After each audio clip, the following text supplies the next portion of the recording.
Yo creo que todos estamos de acuerdo en que la Plaza Tolsá es una de las más armoniosas y bellas de la Ciudad de México.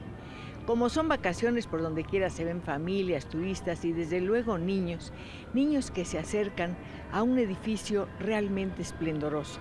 Lo vamos a conocer por dentro, pero antes vamos a ver cuáles son los informes que están solicitando en esta mesa. Muy buenos días, buenos días. Señorita, ¿cuál es su nombre? María Eugenia Alonso Ortiz. ¿Aquí se inscriben los niños para asistir al Museo del Telégrafo? Así es. Y aparte tomar clases en vacaciones. Así es. ¿Son gratuitas? Gratuito totalmente nuestros servicios. ¿Tú tienes ganas de ir a la clase? ¿Sí tienes ganas? No sabe. Señor, ¿es la primera vez que los trae al Museo del Telégrafo? No, ya desde el verano pasado. ¿Qué aprendieron el verano pasado, Linda? ¿Te acuerdas? ¿No? Le gustó mucho. Pues parece que las visitas en esta temporada son especiales para los niños. Yo no soy niña, pero me muero por entrar, insisto, en ese magnífico edificio. Señora, buenas tardes. Ubicado en Tacuba 8, en este edificio que acaba de cumplir 100 años, estuvo primero la Central Telegráfica y ahora el Museo del Telégrafo. Vamos a conocerlo. Desde luego, para hacer el recorrido, contaremos con la ayuda de la licenciada Guillermina Sánchez. Le agradezco mucho su apoyo. Buenos días. Este lugar es impresionante, dan ganas de saberlo todo. ¿Cuántas piezas hay aquí? 150 piezas. ¿Qué periodo abarcan esas 150 piezas? De 1851 al 2000. Sé que en esta temporada están llegando muchos niños. ¿Por dónde empezarían ellos el recorrido? Empezarían su viaje de 162 años en la historia de las telecomunicaciones por este lado. ¿Lo empezamos? Lo empezamos. La estatua que estamos viendo, ¿a quién corresponde? A Samuel Finley Morse, que fue al que se le atribuye la invención del telégrafo electromagnético. Sin embargo, sabemos que los inventos no se deben a un solo hombre, sino que se deben a diversos precursores como Charles Weston y diferentes hombres que tuvieron que ver con las nuevas tecnologías en ese momento, en 1844, que fue el telégrafo electromagnético. ¿Qué estamos viendo aquí? Estamos viendo un registrador de cinta telegráfica. Aquí se imprimía el mensaje telegráfico en un perforador. Se perforaba y de acuerdo a los orificios eran las letras y así es como nos comunicábamos. Antes no existían las comunicaciones como hoy las conocemos y es lo que nos cuenta el museo. Por cierto, ¿por qué se llamaba este sitio Central Telegráfica? Era la central telegráfica porque si en algún momento alguien mandaba un telegrama o un giro telegráfico de Veracruz a Yucatán, era Veracruz, Ciudad de México, aquí en este edificio, Yucatán. Si de Yucatán le contestaban, era Yucatán, Ciudad de México, Veracruz. Por eso le llamamos la central, porque toda la comunicación de todo el país estaba centralizada en este edificio. ¿A partir de qué momento estuvo aquí el telégrafo? Llegan con nosotros a partir de 1851, acá le voy a presentar al precursor, el señor don Juan de la Granja. Doña Guillermina, ¿qué le parece si nos lo presenta? Les presento a don Juan de la Granja. Fue el introductor del telégrafo en México, en nuestro país, en 1851. Él fue embajador en Estados Unidos, allá conoce las demostraciones que hace Samuel Finley Morse y las trae a México, piensa que es el inventor del siglo y realmente a él le demos todas las telecomunicaciones que existen en nuestro país y entran el 5 de noviembre de 1851. ¿A dónde entraron directamente? A la calle de Damas, que hoy es Bolívar y Salvador, fue la primera oficina telegráfica que existió en nuestro país. Oiga, aquí hubo una oficina telegráfica. Aquí hubo exactamente una oficina telegráfica, llegaban y aquí había unos mostradores de mármol. En esta parte. Y en la parte central había unas mesas donde ustedes podían escribir sus telegramas y sus giros y enviarlos a... ¿Cuántas palabras se podían escribir en un telegrama en aquel momento? Se podían escribir 20 palabras, 20 palabras. La tarifa nace casi con don Juan. ¿Cuánto costaba cada palabra? Costaban, cuando yo entré en el 88, costaba 20 pesos el telegrama, o sea, casi 2 pesos cada palabra. De aquí, por ejemplo, a Veracruz, ¿cuánto tiempo hacía un telegrama? Un telegrama, la transmisión era inmediata, lo que tardaba era un poco el reparto, que era de 24 o 48 horas. Hoy ya se quitó eso, ya todos son de 48 horas. No, y los telegramas ya son de otra índole completamente, ya que tenemos otros medios de comunicación. Exactamente, de ahí radica la importancia del Museo del Telégrafo. Contamos el proceso de las telecomunicaciones que nos llevan del telégrafo a las nuevas comunicaciones. ¿Por qué no seguimos adelante en nuestro recorrido? Me gustaría mostrarle esta Por pieza. supuesto que sí, yo estoy completamente a sus órdenes, señorita. ¿Qué es esto? Este es un registrador de cuadrante, me gustaría que lo viera cómo es, pareciera un reloj y tiene las letras. El impulso eléctrico hacía que se moviera la manecilla y señalaba la letra. Yo cuando llegué al museo me preguntaba, ¿y los chinos cómo se comunicaron si ahí nada más vemos letras? Por eso fue el invento del siglo del telégrafo. Ellos, ahí en lugar de letras había ideogramas, lo encontré en una revista. Había ideogramas y el impulso señalaba el ideograma. De ahí fue que el telégrafo fue el boom en 1851, viene a revolucionar las comunicaciones que eran puras cartas, palomas mensajeras, banderas, viene a revolucionar el mundo. Viene a revolucionar el mundo y de verdad uno puede imaginárselo simplemente estando en este lugar. ¿Hay algún registro de cuántos telegramas se habrán puesto o se habrán enviado desde aquí? ¿O de los nombres o de los destinatarios o quienes los enviaban? Realmente una memoria, quiero decir. Una memoria, tenemos una biblioteca donde se encuentran muchas revistas telegráficas, que hay muchas anécdotas de lo que había. Renato Leduc fue uno de los telegrafistas famosos. No estoy muy segura si fue también el papá de Agustín Lara, que también fue telegrafista. Hay mucha gente que fueron, pero realmente no tenemos como tal escrita que yo le entregue una memoria. No, lo que sabemos es que llegaron a ser 1 millón de telegramas en el momento, 2, 3 millones, en el momento en que estaba en el auge el telégrafo. Realmente los medios de comunicación tienen poco tiempo, hablemos del 2000 para acá, en que ya ha cambiado totalmente. ¿Desde qué momento este edificio se volvió museo? Se vuelve museo en el 2006. ¿De dónde trajeron todas las piezas que hay aquí? Las piezas es una recopilación que se hizo desde 1955 de querer hacer el Museo de las Telecomunicaciones. ¿Pero dónde estaban, perdón? Estaban en una bodega, en la bodega de Aragón, donde se fueron guardando después de que se utilizaban, se iban cambiando por nuevas tecnologías. Si ustedes lo observan, todo lo que hay aquí no se parece a nada a lo que tengan los niños en casa, ni nada de lo que ocupen el día de hoy. No se parece a nada, pero hay que decir que cada uno de los objetos que implican una comunicación inmediata o rápida son de una belleza extraordinaria, como este que estoy mirando aquí. Este es un conmutador telegráfico que los niños pueden ver, esos que parecen 2 tornillos, cada uno son una línea telegráfica, o sea, significa que se podían mandar 32 mensajes al mismo tiempo. ¿Cuánto tiempo estaría funcionando este objeto? Este estuvo funcionando prácticamente hasta 1992, cuando se da el último mensaje telegráfico en Morse.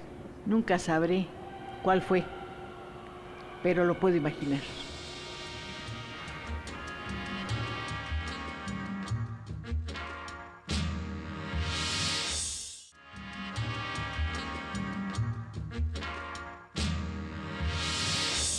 Comprendo que cada una de las piezas que se encuentra aquí es como la palabra que necesitamos para escribir una historia. Insisto, cada objeto tiene un valor entrañable, pero para usted, Guillermina, ¿cuáles son las piezas claves? Esta pieza me gustaría mucho que la vieran todos. Es un transmisor telegráfico inventado por Hughes en 1855. Es importantísimo, ya que en ella podemos observar el avance tecnológico. Cuando lo hace Morse es una línea de ida y vuelta. Transmitíamos y para recibir había que cortarla. Aquí ya era un avance tecnológico muy importante porque se podía transmitir y se podía recibir al mismo tiempo. Estamos hablando de 1855. ¿Qué es esto? ¿Qué es lo que estoy viendo aquí? Esta es una cinta telegráfica. A la hora que se enviaba, que se recibía el impulso eléctrico, se perforaba, se hacía un orificio. Como allá nos enseñó. Como allá les enseñé.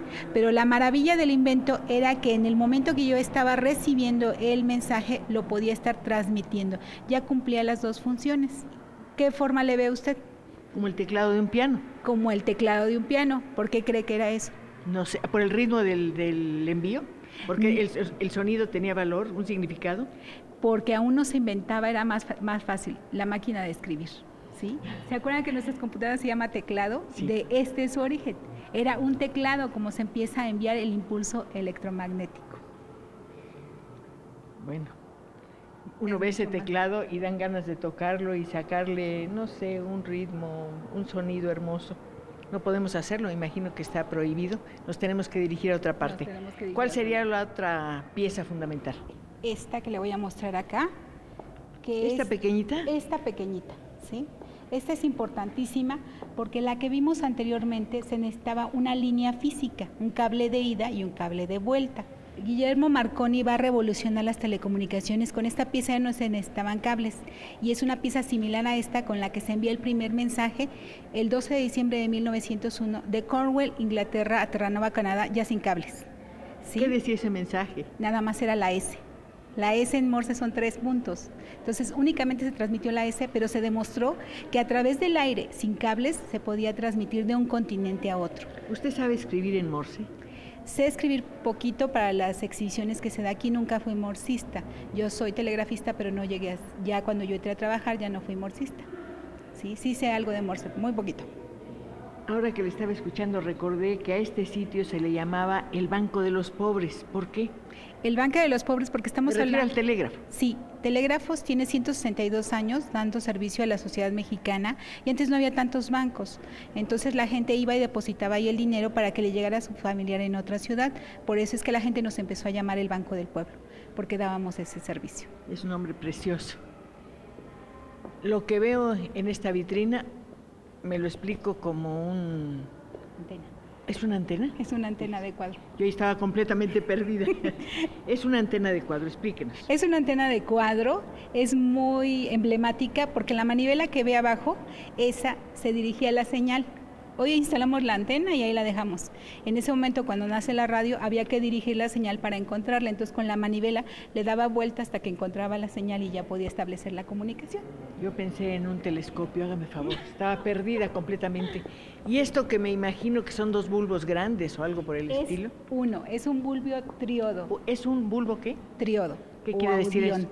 Quiere decir que con este invento que hace el IDE Forest en 1910, va a permitir el envío de la voz humana a través del aire. Ya había nacido el teléfono, pero el teléfono necesitaba una línea. Con este invento se va a poder transmitir la voz humana a través del aire. ¿Y qué cree que van a hacer ahí? La radio. Y después se va con un transformador y un procesador, se va a poder transmitir la imagen humana.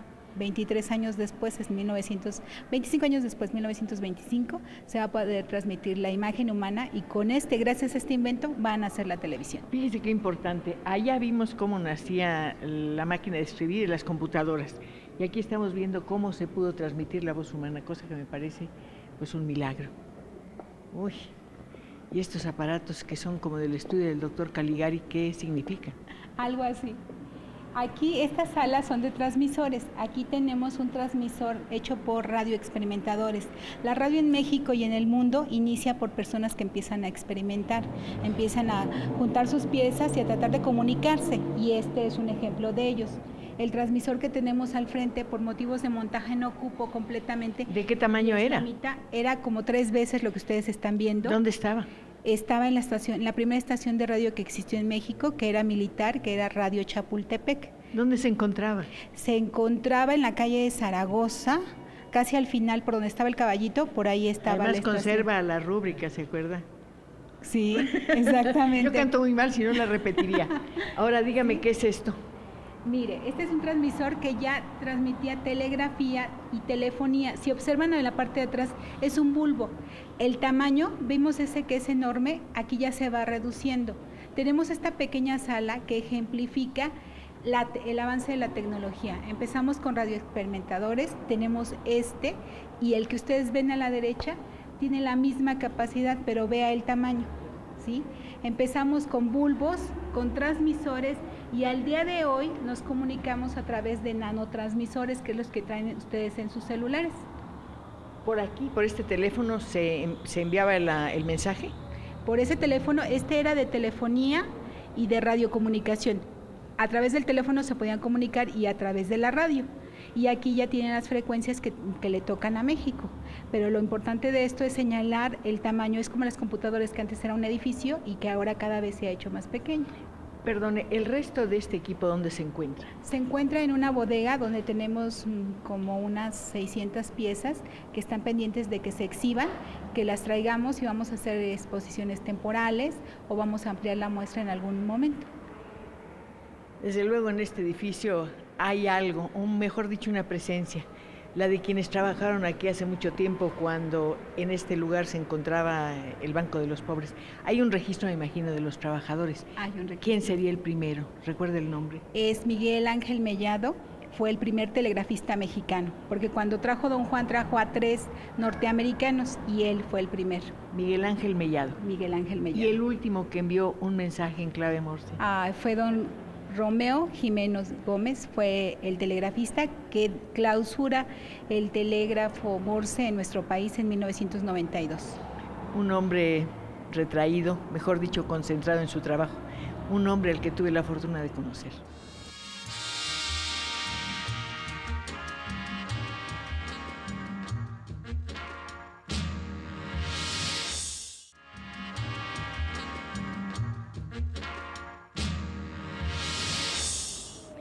Me imagino que al ver este mostrador de mármol, muchas personas recordarán los mensajes que enviaban a sus seres queridos a la República Mexicana o al extranjero. Sí, nos ha tocado que gente que no sabe qué es el museo y que está aquí parado como usted, esperando que lo atendamos para mandar un giro. Así llega la gente y todavía tiene ese recuerdo en su memoria de lo que hacíamos en este edificio y aquí se están esperando que los atendamos.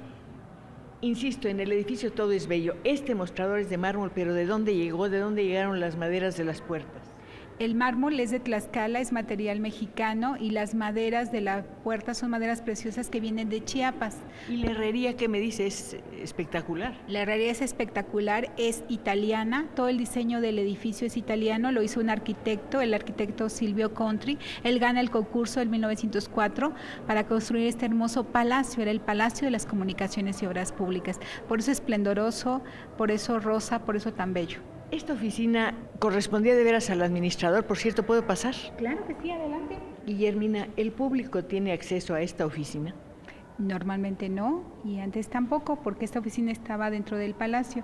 Este es un homenaje a nuestros compañeros telegrafistas y es una réplica de la oficina del administrador, cómo era su oficina, lo que estaba, los implementos que tenía, la caja fuerte y obviamente. ¿Los sellos a qué correspondían? Los sellos correspondían a acuse de recibo, entregado, pagado, recibido, giro, telegrama, cada uno tenían diferentes usos para los documentos en que se utilizaban. Los documentos que tenían que ver con envíos de dinero, ¿cuánto?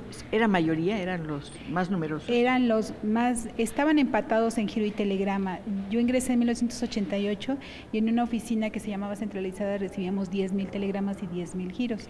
Ese era el volumen que se recibía en 1988 en ¿Esos una giros pequeña? Perdón, ¿esos giros de dónde venían? De todas las partes de la República, y en 1992 empezamos a trabajar con la Western Union a recibir giros de Estados Unidos. Guillermina, ¿cómo entró usted al servicio aquí en Telégrafos? Yo entré como un oficial administrativo, era como una secretaria que empieza uno a recibir atención al público, era lo que yo recibía más, atender al público cuando llegaban sus telegramas, cuando recibían sus giros.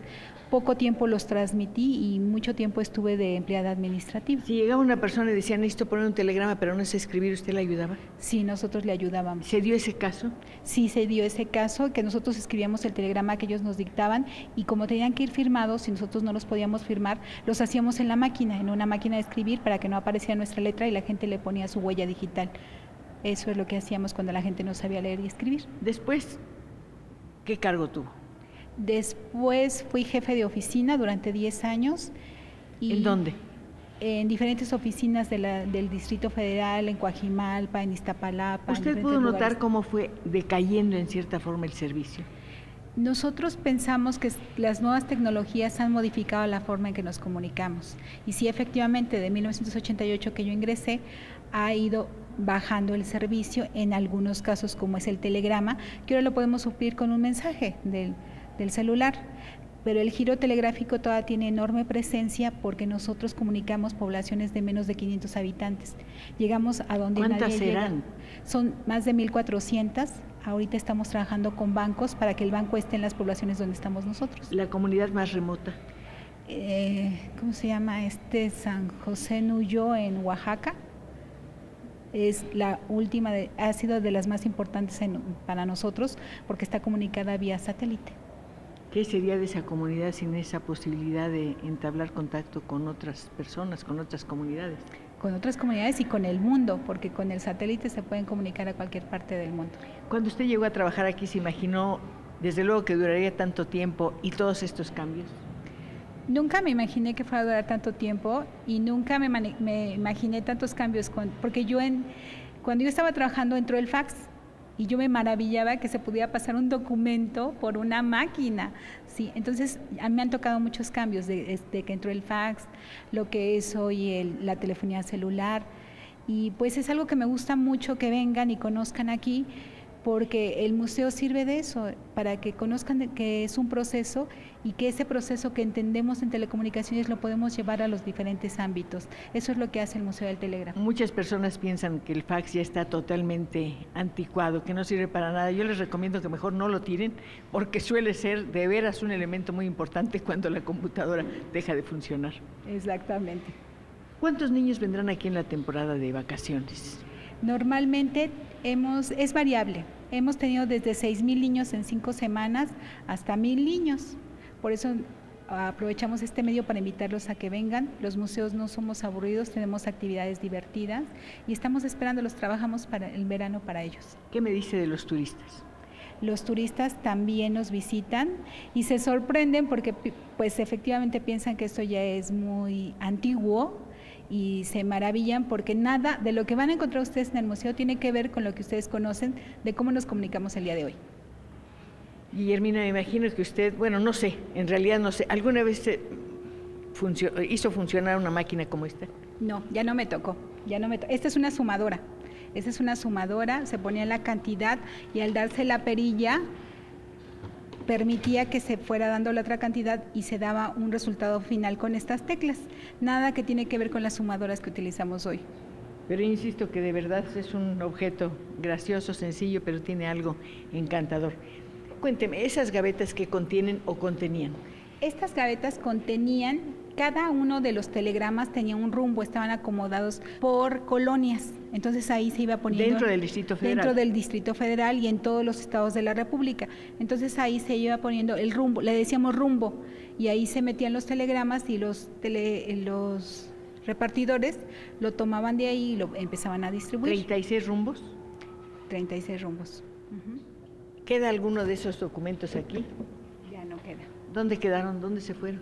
Ahora lo imprimimos por las computadoras, ya se hace el papel donde ustedes registran que lo recibieron y ya casi no se hacen por rumbos, ahora se harán por carpetas. Bueno, se siguen haciendo por rumbos, pero ya no con estos aparatos. Todo ha cambiado, pero quedan desde luego muchos objetos que tienen un sentido enorme, como por ejemplo esta máquina de escribir. ¿Se sabe a quién perteneció? No se sabe a quién perteneció, fue algún empleado de los que estuvo aquí en la central telegráfica, porque todos los aparatos que se encuentran aquí cuentan una historia y tienen una historia. Todos fueron ocupados por telecomunicaciones a lo largo de todos estos años. ¿Esa máquina tiene una historia? Esa máquina tiene la historia de toda la gente que estuvo aquí, de toda la gente que dio su vida, su tiempo, su pasión por comunicar a un país, que en ese momento era el único medio de comunicación. Esa es la historia que tiene esa máquina. El teclado es una tentación para que uno intente enviar un mensaje. ¿A dónde va a llegar? No lo sé.